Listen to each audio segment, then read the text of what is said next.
Welcome to the Erotic Realm podcast, where we explore the psychology of darker desires. I'm Em, and if you're new here, welcome. I'm a psychosexuality nerd with a background in psychology, sociology, medical science, and Tantra. I'm also in a 24/7 collared relationship, and I'm passionate about humanizing kinksters. Join me here for in-depth one-on-one conversations as we explore the fascinating world of eroticism, one erotic realm at a time. If you love what we're doing here in the Erotic Realm, I'd like to ask you a quick favor. Can you follow and rate the show on Spotify? It helps the show reach more people like you. And if you haven't yet, I'd love if you could subscribe to my Substack, Psychology of Desire. This is where I go even deeper into the science of symbolism, of desire, archetypes, and erotic evolution. You'll get access to articles, unique surveys and research, and behind-the-scenes access to everything we're building. Visit psychologyofdesire.substack.com. I'll see you there. And now for today's episode. The following conversation is an unapologetic celebration of queer erotic power, radical submission, and the political roots of pleasure. Today's guest is Auntie Vice, a gender-nonconforming, bi/queer submissive and cultural force who has spent decades teaching, writing, and living kink as both protest and pleasure. We talk about what it means to reclaim submission as a feminist, how being slapped by a man shocked her into self-awareness, and the ways kink can both mirror and subvert dominant cultural narratives.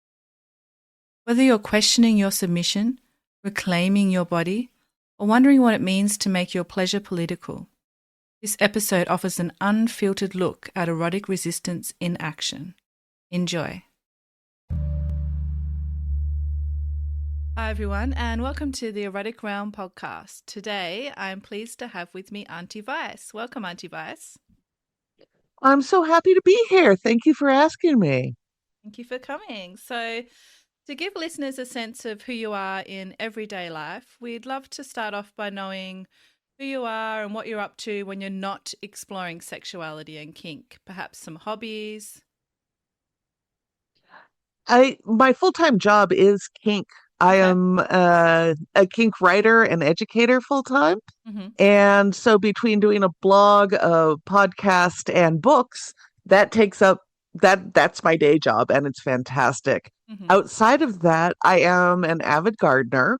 And so I spend a lot of time in my own garden. I'm here in Northern California in the Sierra Nevadas, and we have just the perfect climate for it, and it's quite lovely. So I spend a lot of time with that, and I do a lot of local community organizing. Wonderful. Love gardening as well. Now, in Yeah. terms of your sexuality, I've seen that you describe yourself as bi, queer, and gender non-conforming. Can you tell us a bit more about that part of yourself? So yeah, when it comes to sexuality, I identify as bi or queer. Uh, Bisexual has never been just two genders for me that I'm attracted to, but I came out in the 80s and was part of the group that fought to get the B added to the LGBTQ Mm. group. So I retain an attachment to the label. I spent years fighting to have that recognized as a legitimate sexuality. I identify as queer more along the lines of political identity and as an approach to how I do writing, how I approach psychology, as in, queering therapy, breaking out of the white supremacist mold, undoing colonialism, and that part of it, and then gender nonconforming. My gender has never been important to me. I am not connected to it is in the ways that I see other people connected to it. Mm. And from very early on, from my junior high years in my early teens and stuff, people would say, well, there's boys, there's girls, and then there's Beck. And Mm. so I was always the other. Like I didn't fit in and people recognized it. And there wasn't even a term, a gender, until I was in my mid 40s that people were using to describe themselves. So gender nonconforming is kind of the older term, but I find it rather apt. Mm. Okay. Can you tell us more about the fight to get to the B attached to the LGBT group? Because I was born in the 80s and I identify as bisexual myself. So I'm really curious to hear more about that. So in the 80s, there was this people initially just referred to it as the gay community. Mm. And then women started speaking up and says, well, that kind of obscures the fact that there's lesbians and that it's not just gay men. There are also lesbians. So for visibility, the L came in, and that was pretty easily accepted by most people. But when people would discuss sexuality, it was in the terms of being a Kinsey six. You were only attracted to the other gender. There was nothing in between. And bisexuality was seen a lot, there was a lot of understanding of it as a phase, as you didn't want to commit to the gay identity. There was a lot of Mm. biphobia. And so people in the gay community pressed back against putting the B or anything else with the lesbian and gay community. Right. So I I actually ended up going to large community meetings in San Francisco, in other parts of Northern California, in Los Angeles, and arguing that bisexuality is a legitimate sexual identity in and of itself that we need to incorporate and recognize. And when I was in uh, my undergrad university, when I started putting out the gay newsletter, it was bisexuals, lesbians, and gays at Davis, or Be Glad, to put bisexuals at the beginning and recognize it. And this is obviously then before we start adding on all the other groups, but it was just a push to recognize that this is not a phase. This wasn't people who were unwilling to commit to a gay identity, but it was an identity in and of itself. Okay. Wow. That's so fascinating to hear. And it's so important, the work that you did. So thank you for that. Oh, yeah, yeah. Mm. Now, Lots you, of us were out there fighting for it. I can imagine. Now, you also mentioned that you've always been non-conforming in a sense. I'm curious to Right. hear what's the earliest memory you have of realizing that your eroticism might not follow the mainstream path? It's strange because I was always comfortable in my own skin when it came to erotics, when it came to gender and sexuality. I didn't think I was different. I can remember in uh when I was like 10, 11, 12, my friends discovering, the opposite gender and being stressed out about it. And then I had some gay friends that were stressed out about only being attracted to one gender. And I thought, well, the problem was they were only attracted to one gender, and that was the weird thing. Yeah.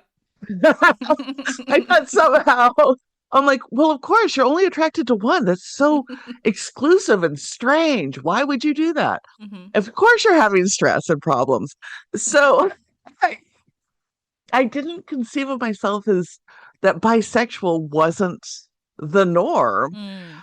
for a while. It's always strange to me because statistics make inherent sense to me. It's the one mathematics that I can do really well. And so on the normal curve, most of us would be somewhere on that bisexual scale. If Hmm. you look at exclusive, gender on both ends, and then the middle would be bisexual. So I kept thinking this can't be right. Like there can't be that few of us. Um, and I was always the person who people would come to again from my early teen years with questions around sexuality. I was a Mm. peer sex educator and HIV educator in high school.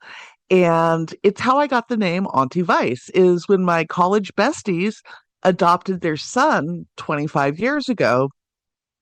They wanted a godparent without the God. And Mm. because I had introduced Daddy and Dado to sex, drugs, and rock and roll in college, they wanted me to have a relationship with their son in a way that he was comfortable asking me those questions, and Dad and Dado could lie about it, say, oh yeah, we never partied like that, right? Go ask your auntie. And they gave me the name Auntie Vice. And it kind of stuck because even like I've made an entire career out of being the person you get sex advice from on the, you know, stranger, more kinky versions of sexuality. And it's just something I've been comfortable with. And I've can't pinpoint why I have that type of resilience and that comfort in my own skin, Mm, but it's incredibly freeing. mm. Beautifully said. So, were there any bisexual people in your personal life back then, or media or movies that normalized it for you, or was it purely an inner sense? So my mother's best friend in South, I grew up in Southeast Idaho in the 1970s. Mm-hmm. And Southeast Idaho to this day is still extremely conservative. In fact, Frommer's travel guide starts at section. The last time I looked at Frommer's was there's more to Southeast Idaho than potatoes, Demi Moore, and the Aryan race.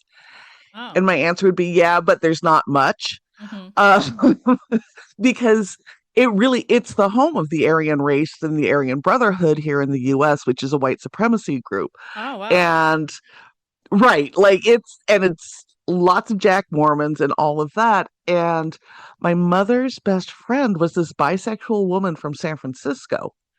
And she was out, and God bless her, because that had to be terrifying to be an Mm, out bisexual woman in Southeast Idaho in the 70s. mm. Uh, Wow. right? Okay. Love God to hear love her Barney for story. that. Mm-hmm. Right, right. Mm. Mm-hmm. And so like I kind of understood that in passing. We left Idaho when I was 10, so I was fairly young.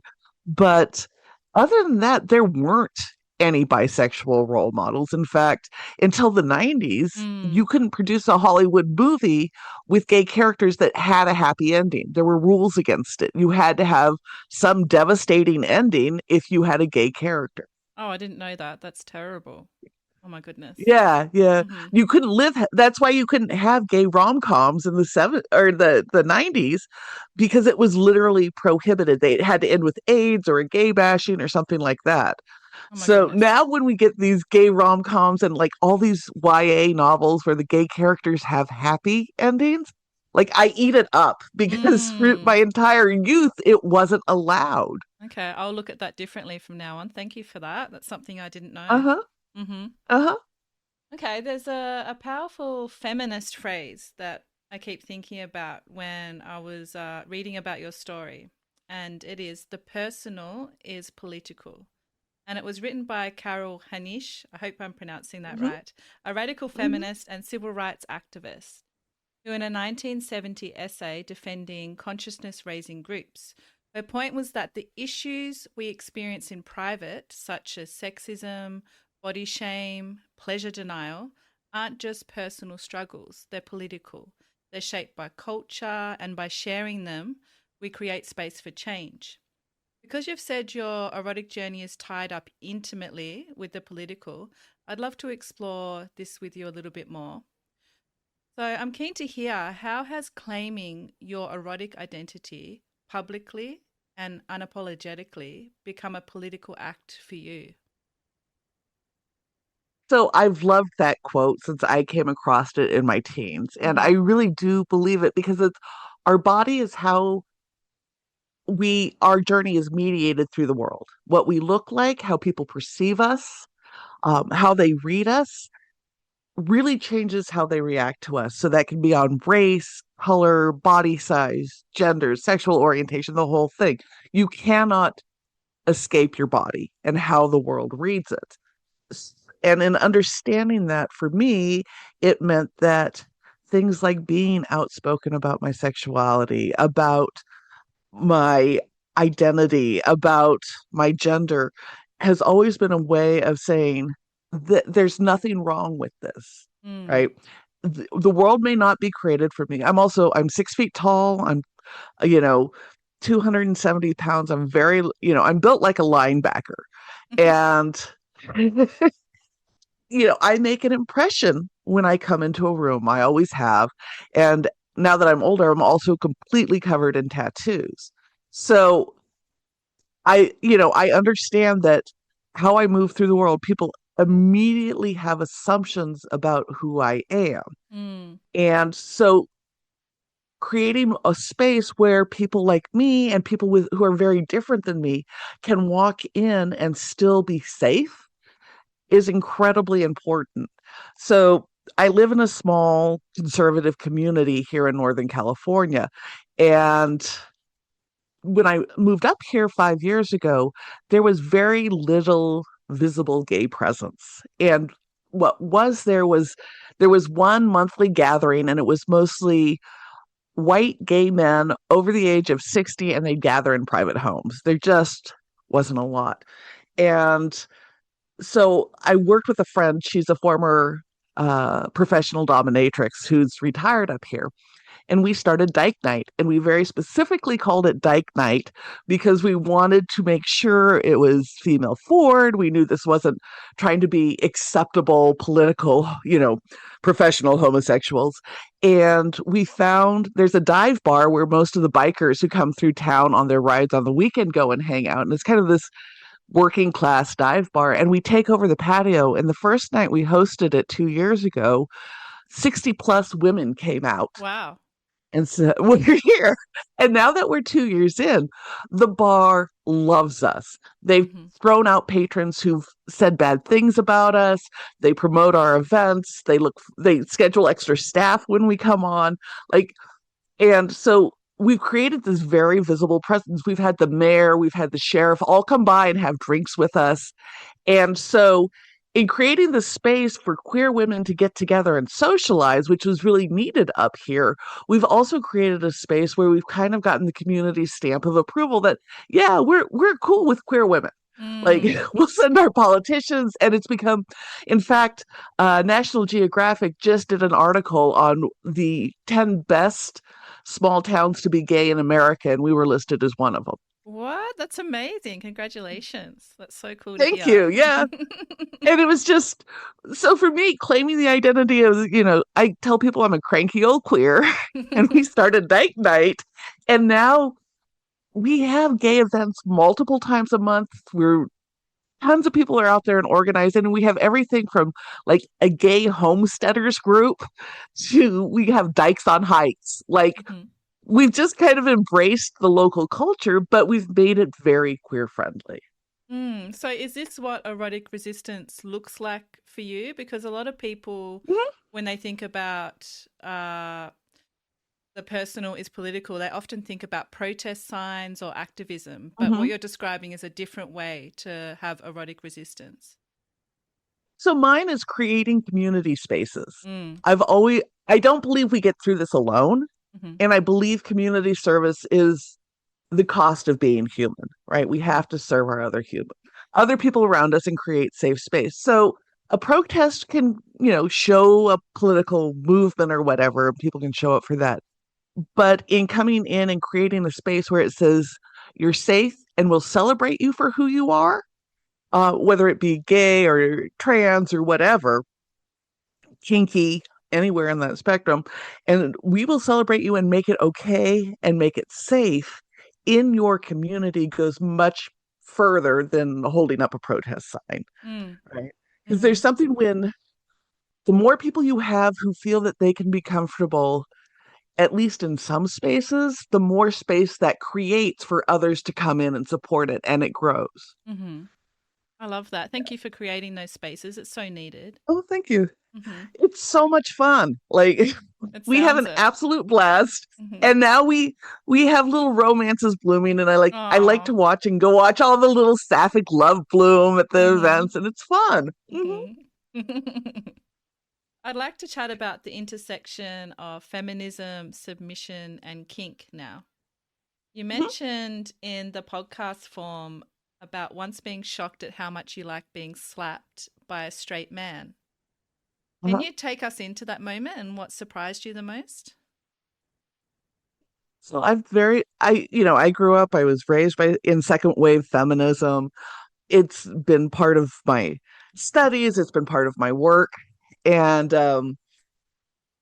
at the time when was it? It was the mid 90s. I was in graduate school, Mm. and I was dating this straight guy, and he was very into kink, and he slapped me in the face one day, and I thought, "Ooh, I kind of like that." And the feminist brain in me is like, there's nothing that should like being slapped by a straight white man, especially in an intimate moment. Like Hmm. because of what that exemplifies and how it's tied to intimate partner abuse and everything. But in understanding that this was consensual, this was negotiated, this was desired, it was like, okay, I can do this for me. But it took a while to get comfortable with that. Um, you know, dating straight men, I've always identified as bisexual, but dating straight men is generally fraught. Mm-hmm. It's difficult to find one that is very aware of how much privilege that comes with, and they just think differently. Mm-hmm. And so it took a while to get comfortable with it. And I won't say I'd be comfortable with any man doing it who I was in a relationship with, Mm. but within certain dynamics, I can find comfort and pleasure in that because I understand. And as long as I know my partner understands how it fits into that traditional narrative and why what we're doing does not exemplify that, Mm-hmm. is important to me. Mm. So, would you say that that slap was the beginning of your submissive journey, or were you already exploring that side of yourself? Oh, I had been into that side of myself for at least 15 years at that Okay. point. Yeah. So, what was that I mean, discovery like for you when you discovered your submissive side? Can you take us back to that point? I was 13. Oh, wow. Uh-huh. I I was dating somebody and we'd go on these mountain bike rides and then pause in the middle of it and go, make out or whatever, teenage fumblings in the middle of the woods. And I discovered I liked getting tied up and I liked getting fisted. I had been fisted before I had, vaginal sex. Wow. And again, I thought this was just normal discovery. Mm-hmm. Uh, doesn't everybody get tied up at 13? Doesn't everybody get a pair of handcuffs at 14 for their Oh. birthday? Uh, and it felt like my mother tongue. It was something very natural Mm. and very in tune with who I am. For those who understand the Enneagram, I'm definitely a two, the helper. And so submission is kind of baked into who I am and helping and service. Like, God love it. As much as I have been a career woman, things like polishing my silver makes me really happy. Mm-hmm. And I enjoy housework. I enjoy gardening. Like that tending and that care really is pleasurable to me on so many levels. Mm. So what would you say to a feminist who might be listening to you right now and is thinking that they might be submissive towards men, but they feel conflicted about it? I'd say one, the conflict is completely normal. Mm-hmm. And two, explore it for you. That doesn't mean you have to explore it with a male partner. You may want to just explore it on your own. And you have to figure out what is going to make that okay for you. Do you want to play with the taboo of that? Some people find it very erotic to play with the taboo. So you're Mm. a strong third wave feminist. Great. How about you wear an apron with nothing else on and serve them dinner? Mm-hmm. Right. And understand what you're doing to subvert that structure. Right. Mm-hmm. And that historic context. And if that works for you, that's fantastic.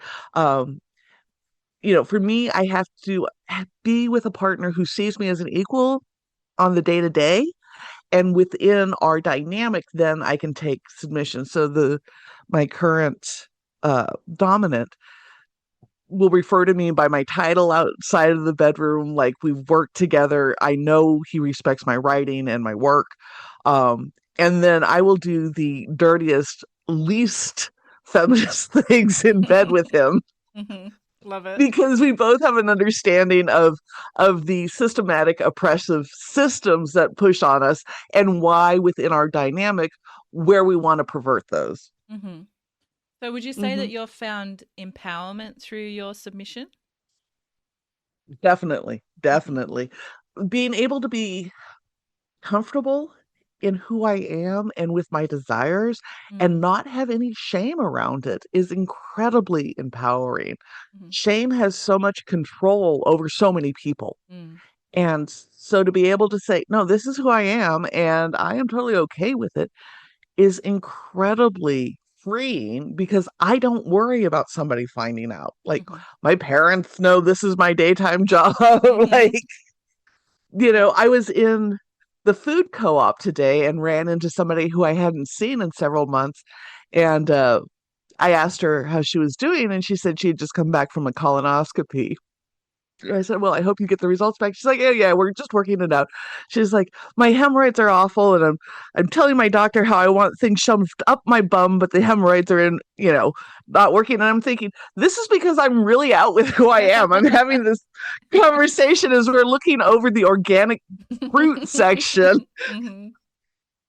But to have somebody's just like, I haven't seen you in 3 months, but yeah, I've been talking to my doctor about getting things shoved up my bum with hemorrhoids. I'm like, okay, so clearly we're comfortable here. Ah, I love it.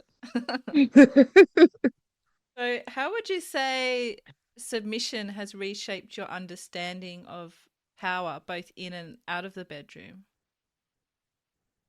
For me, because DS and submission have been so much a part of my personal journey, I've been very aware of how power and power dynamics play out in other realms. So I worked in politics for 20 plus years before I left to write full time. And it was very easy for me to see the roles people kind of immediately assume in a meeting, how they act towards other people, and how little behavioral changes really shape how people respond to you. So I have a very successful legislative record of when I would testify on legislation, it often gets passed. Hmm. And part of that is when I would show up to testify, I would dress like a dominatrix. I would have Oh. a pencil skirt, a high neck silk blouse, my 4-inch stilettos. I would walk in, I could take command of a room.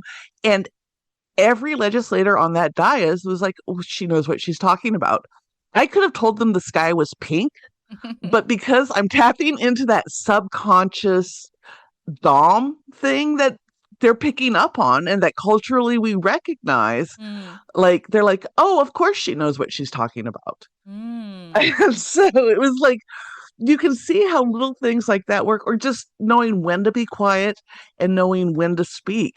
Because quiet, especially in staff meetings and stuff, can have a profound impact. Mhm. And just being able to sit with discomfort Mm. and let other people sit with it really can shape how things play out in the workspace. So yeah, it's informed much of how I've moved through the work world as well. That's so fascinating. Do you have dominatrix training, or is it just you've picked that up from being in the spaces around dominatrixes? I have done some professional topping Hmm. and yeah, especially when I was transitioning from working as a researcher to working as a writer and I needed to pick up extra money. Being a professional, uh, I specialized in like sensation play, fire play, humiliation play. And so yeah, I did a lot of that professionally. In my own personal life, I prefer submission, but I can switch between the roles fairly Mm. easily. Hmm. Yeah. So, is topping something that you recommend to all submissives to see what it's like, or do you think some people can purely be on one side and they don't need to journey to the other? I think there are some people who are very much on one side of the slash, whether that Mm. be submissive or dominant, and that switching is either very uncomfortable or it just doesn't make sense to Hmm. them, right? They can't understand the role. I think for a lot of people it can be fun and Mm. freeing. And I know that in my own journey, as well as talking to lots of other folks, different points in your life, you're going to want different things. Mm. And so if it starts raising its head and you're like, well, I want to explore this, there's nothing wrong with wanting to give it a try. And it may be a different type of dominance than you enjoy having in your life, right? Um, as a writer, I love topping as a dominant in humiliation play because I come up with some great lines. Like some of the favorite Ah. lines I've written have been like it's quite delightful to me, right?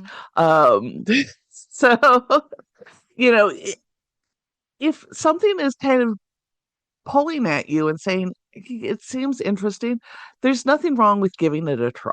Hmm. Great advice.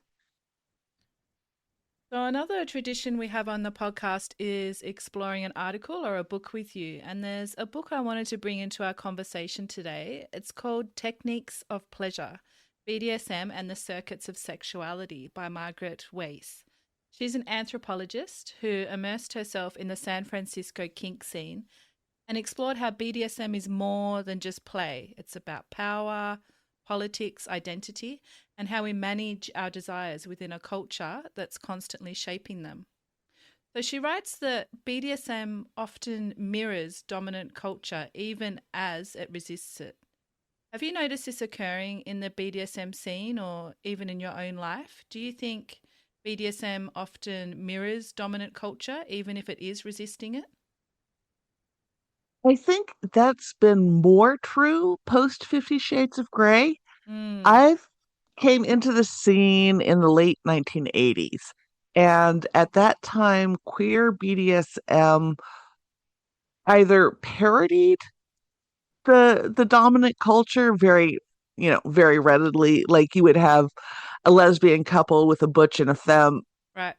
taking it and very much queering those identities, or it was just pushing back against it. And post 50 Shades, when we had this huge influx of newcomers, and then, in the last 20 years now, with it becoming more and more mainstream to embrace kink, I think we're seeing much more mirroring of the dominant culture. Mm-hmm. We lost the slow onboarding that you used to have. I mean, when I was coming into the scene, you used to have to find ads in the back of the free newspapers and call a phone number, and then you were Mm, vetted, and you may hang out at a bar for 3 or 4 months before the dominant lesbians would talk to you, and then you kind of learned the culture.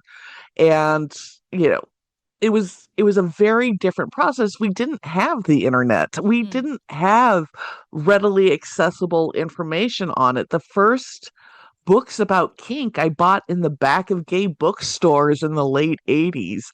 So, and you think about classics like Midori's The Seductive Art of Japanese Bondage, that was released in 2001. mm, So, it really did change substantially mm-hmm. as kink became much more mainstream. And now I see a lot of people who just take it, and it's a little more conscious in the negotiations they may have around sexuality, but it does largely reflect the dominant culture.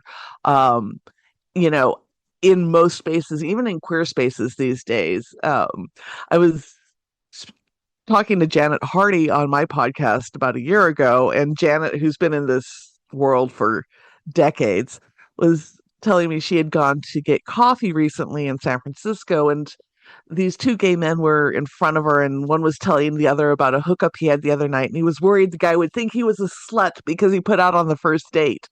And she was laughing. She's like, I can't believe that at 70, I have to tell gay men that's not slutty. Like, you just embrace who you are. Because for people in my generation, we were actually had a lot more sex, and we had a very different relationship to sex than the younger generations do now. And Mm, yeah, it's crazy to me how it's changed and how kink has become so mainstream, and with that, reflective of the dominant culture. mm.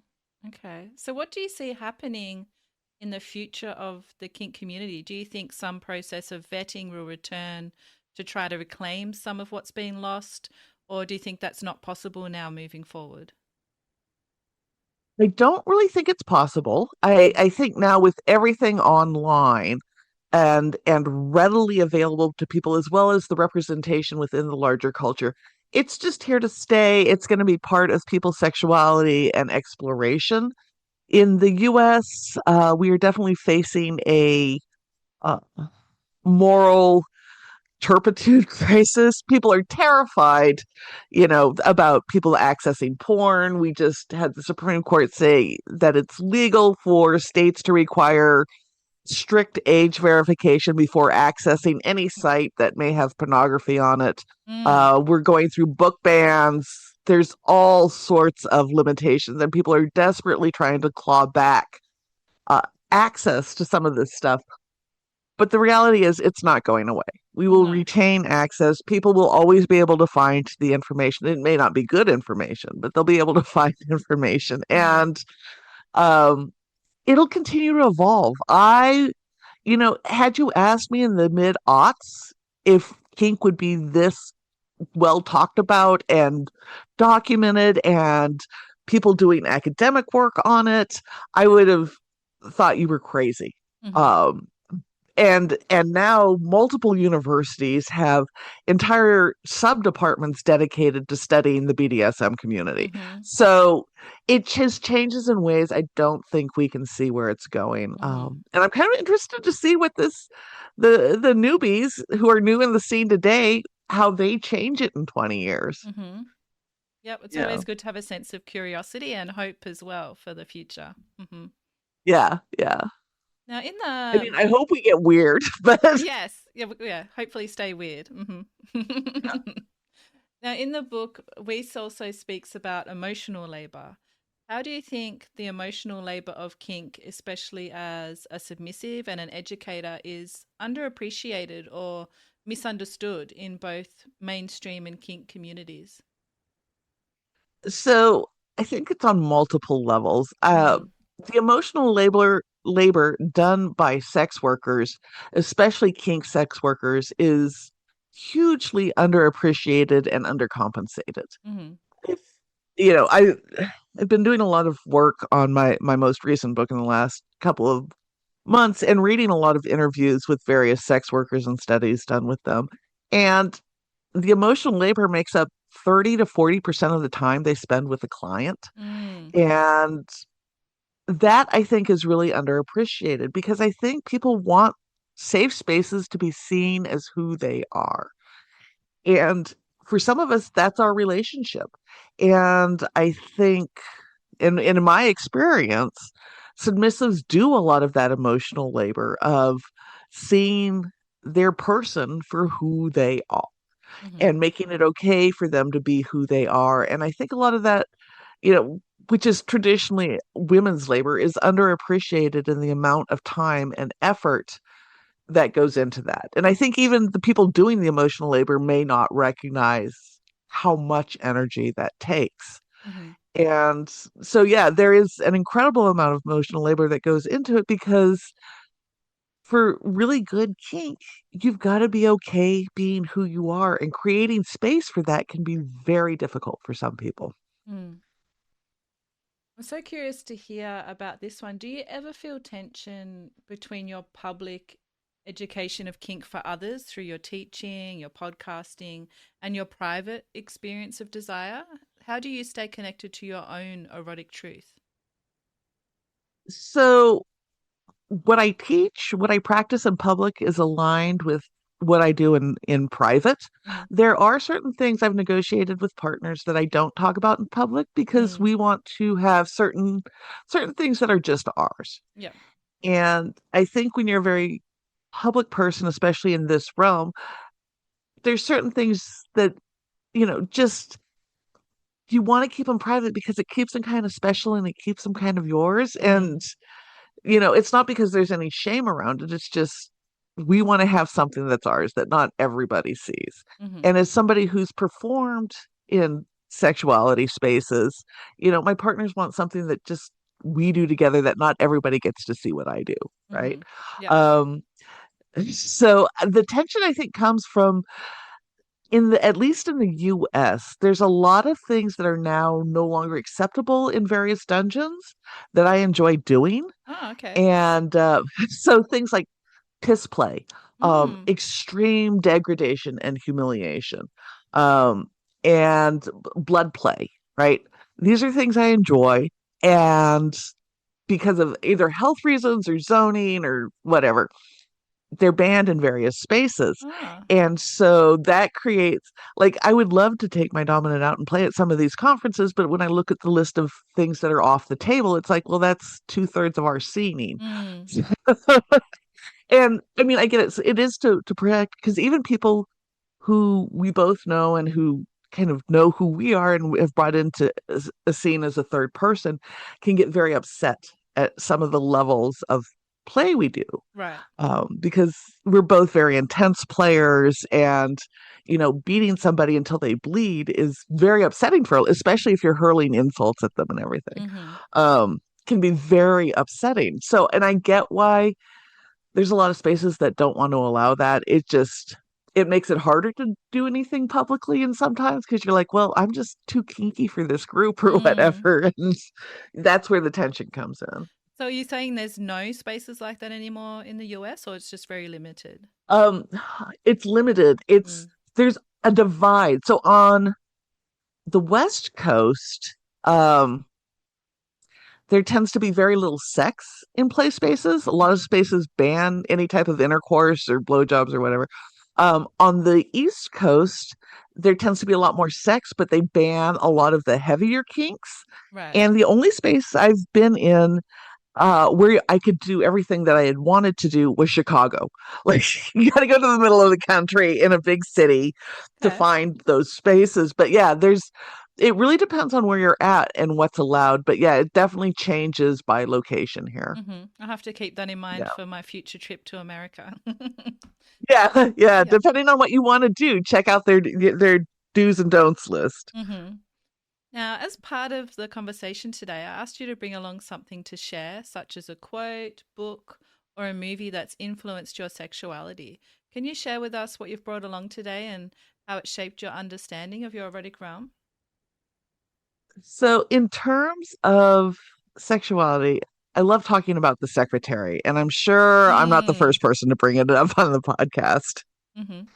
You might but be. it is that's surprising to me. It is a classic film. I It believe is. it's 2017.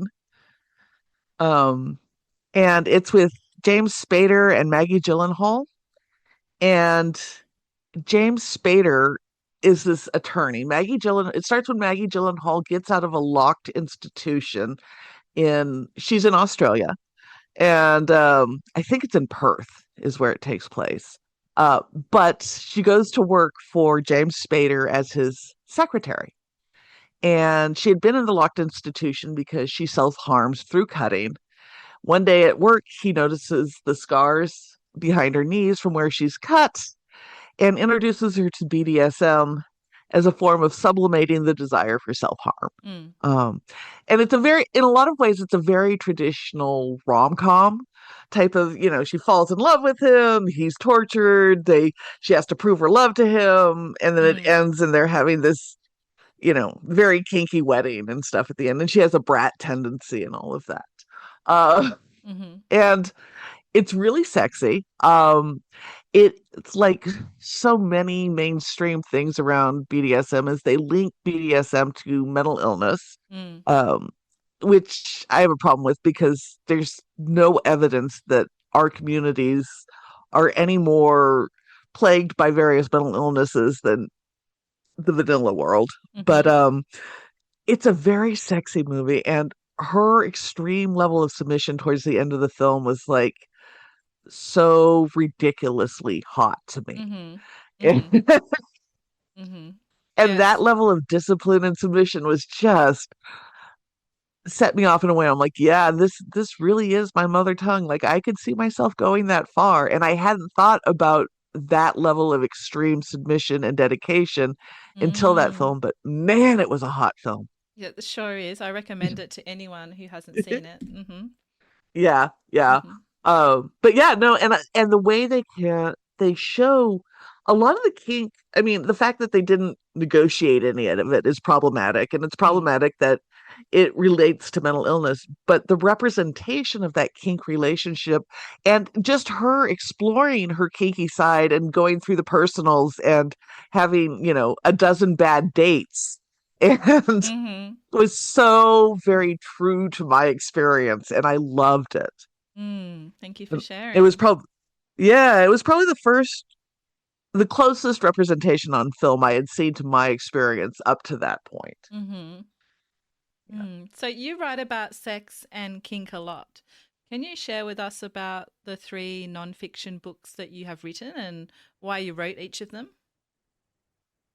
So the first one I wrote was called Love Letters to a Unicorn, a book about BDSM, kink, and non-monogamy. And that emerged. So in 2014, I was the executive director of an agency on the betterment of women and girls here in the States. And I became disabled and couldn't work full time anymore. But Mm, I didn't want to stop writing and research, which is kind of the core of my life's work. So I just started writing about kink, and the 50 Shades movie was coming out in February of 2015, the first one, and there was all this fanfare around it. So I wrote a lot about kink and feminism and the intersection and what the BDSM community could contribute to public policy, which was a lot around consent, mm, because we hadn't had the Me Too movement or the discussions around consent that we've had since. mm, Um, so yeah, I put that out. I didn't know if it would have any traction. I needed to do something to, occupy my time while I was trying to figure out health stuff. And it took off in a way that I had not expected. mhm. And it's now sold more than 10,000 copies. It's used in some uh, human sexuality classes in universities and stuff. And Amazing. right, it was just much better reception than I thought. So then the second one I put out in 2018 called the Big Workbook for Submissives. And I designed it like the workbook people get for their kids in the summer with the large print and all the activities to Mm, kind of get them working on the next part of their schooling or whatever.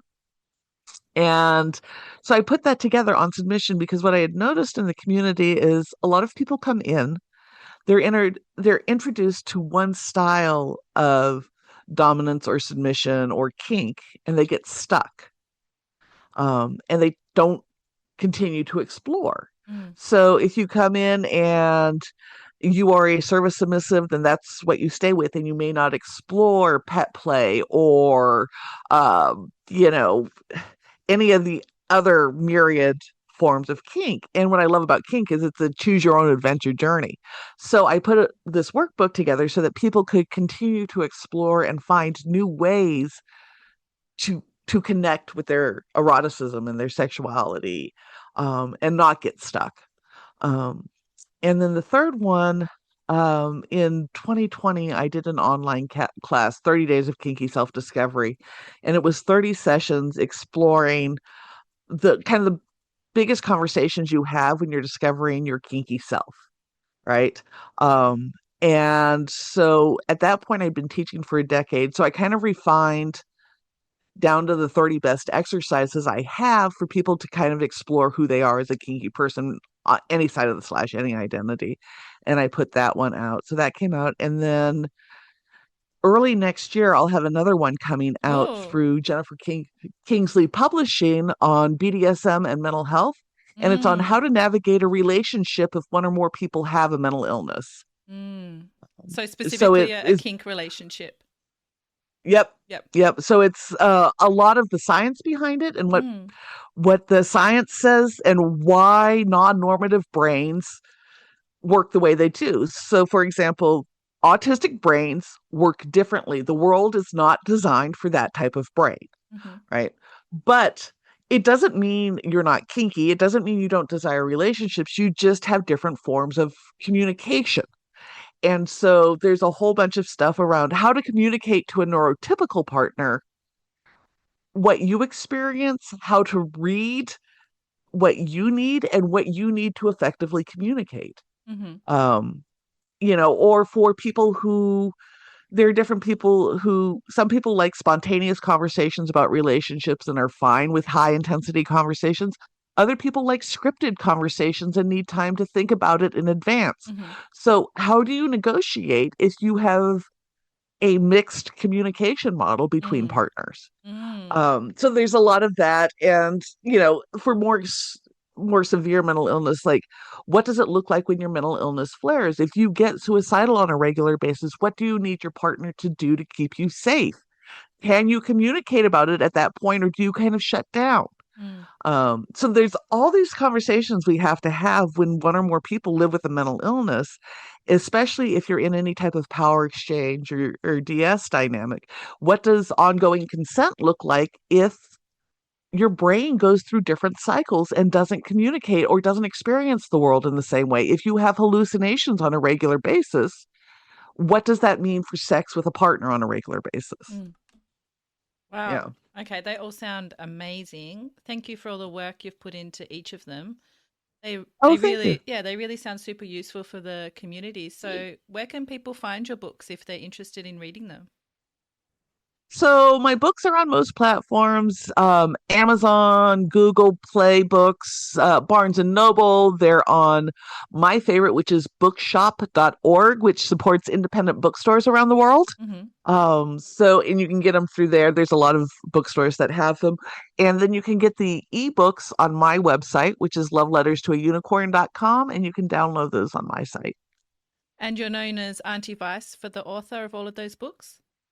It's under my government name, Rebecca Blanton, Okay. but there are lots of Rebecca Blantons out there, and Mm-hmm. there are multiple Rebecca Blanton authors. Ah, So if you look up Auntie Vice, you will find all of it. It just makes me easier to find. okay. Cool. And Hmm. it's my understanding that you also write erotica under pen names. I'm I curious, do. why have you chosen a pen name? It's ghostwriting. Mm. So, um, they those really trashy erotic novels you find in the drugstores, Okay. or like read on a beach holiday. Mm-hmm. People who read those are voracious readers. In fact, like the New York Times bestseller list doesn't allow them on the bestseller list because people read them so quickly and there's so many of them, they would outpace anything else. Ah, I didn't know that. Ah, interesting. Yes. Okay. Well, that sounds like a fun side project. So a lot of publishers will hire two or three people under one pen name to write on a series. So author does one book, author two does the second, author three does the third, author one does the fourth. And that Ah. way you can turn them over rapidly enough Mm. to keep people reading and buying. And so even the pen names are all created to match the identity of what the book is about. So I've written under a male Western pen name, and it's all these like cowboy romances, right? Okay. Or I've written under it's a female, and it sounds like it's Eastern European female one, and it's all on these mail order bride series type of thing. Fun. Um, so yeah, it's fun, and it pays the rent. Mm-hmm. Um, they're very formulaic. They're fun to write, and when I need an extra couple $1,000s to cover a bill, it's a quick month turnaround, and then I get paid. Okay. Cool. Yeah. So are you willing to share your pen name or is that something that you keep separate and unknown? I actually can't by contract. Ah, okay. Mysterious. I like Yeah. it. Well, the publishers don't want all of a sudden, them to know that this series really wasn't written by, Jonathan, whoever, Mm-hmm. this big burly man is actually written by, like four nerds sitting at home and churning them out. Ah, okay. I'm learning things. Hmm. Interesting. So we have another tradition on the podcast where I ask the guest a question sourced by one of the listeners. And one of them Sure. wants to know, how do you decide who you will be submissive towards? Do you have a sense of who you feel that way towards just by looking at them? Never just by looking at them. It's really getting to know the person, and their energy is really important to me. They also have to be funny. Uh, Mm-hmm. like humor is such a part of my sexuality that all my long-term partners and anybody I've been submissive to has a great sense of humor. So I have to get that. And for me to like I can do a pickup play partner, that's one thing, but long term, I want somebody who has a pretty deep understanding of political systems and I can have a great conversation with. Mm-hmm. Um, and really understand how to subvert a lot of those systems with our type of play. Mm, So for most of my long-term partners, it's taken me a while before we've really launched into the deeper kind of submissive acts that I do. mm, Um, yeah, mm, but yeah, a sense of humor and thoughtfulness. And I've long gone with the John Waters quote is, if you go home with somebody and they don't have books, don't fuck mm, them. mm-hmm. I love that quote. Yep. And it's very true. Like my Mm, ex-wife was this big nerd, and God love her. Like when we moved in together, she had over 1,000 erotic romances in her library, which was a ton of amazing. fun. Mm. And I met my current partner that I'm living with and been with for the last decade at a poetry reading of all things. Aw, nerdy and cute. I love it. Yeah. Uh-huh. Can you share with us a peak experience that you've had, an experience that really sticks out to you from all of your kink exploration and why it stands out? So I used to self-harm. I was a cutter until my mid-20s and fairly severely. Mm. And at 41, I had the opportunity to teach at SubCon in New York City. And as part of the conference, they had brought on a number of professionals who you could set up scenes with for the dungeon night. And I went to the dungeon, which was this warehouse in Brooklyn, New York, and I'd set up a knife scene with this guy who goes by Naughty Boy. And we get to this huge warehouse in Brooklyn, and um, it was the first time I had done a knife scene, and I'm laying on the table and he's running them all over me, and it was really sexy and hot. And at the end, he gave me the little knife at the end as a memory. Mm. And for me, it was really intense because I was concerned that it might trigger those old desires, and it was so opposite of self-harm. It Mm. wasn't about oblivion and getting out of my body and not wanting to be here. It was about so much connecting with my body, connecting with him, connecting with the moment, and being okay, that it was very transformative for me. Mm. That's such a powerful experience. Thank you for sharing. And I can see why the secretary was so resonant for you Oh as well yeah. now. Yeah. Mm-hmm. Yep, yep. Mm. So, thinking about all of your experiences, everything that you've gone through in terms of your sexuality, if you had to sum up your sexuality in just one word today, what would that word be and why? Expansive. Mm. Um, Largely because I've spent most of my life exploring different facets of it. Mm-hmm. And the more things I try and the more it evolves, the more nuanced my understanding of who I am becomes. And so, yeah, I would say expansive. Beautiful. So, what's next for Auntie Vice? What are you looking forward to in the future? So, uh, I'm in the process of going back and forth with my editor on this book, and I'm really looking forward to it coming out. Mm. Um, I think there's a lot of good work in it. I spent a lot of time talking to people in the community. I did an international survey with people in the community to really try and create something that will serve everybody who needs it. And I'm very excited to see that come out. And then this Friday night, I'm actually throwing a kink party at my house, so I'm looking forward to that Cool. as well. Mm-hmm. Yeah, So, when is the book due to come out? early 2026. They haven't Cool. slotted an exact date Mm-hmm. on the publishing calendar, but yeah, Okay. it'll be early 2026. Yep. Well, I'd love to have you back on the podcast when it's out to share more about the intersection of kink and mental health if you're interested. I would love to, and Hmm. we'll definitely have to get you on mine once you get your current project done. Yes, what's the name of your podcast? We haven't mentioned that. Oh, Fat Chicks on Top. Cool. And is that on everywhere that you can listen to Everything. podcasts? Yep. Yep. Cool.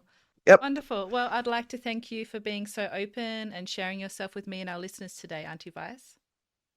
Thank you so much for reaching out and having me on, and I look to chat with you in the future. Yeah, thank you again. I'm Em, and this has been the Erotic Realm podcast.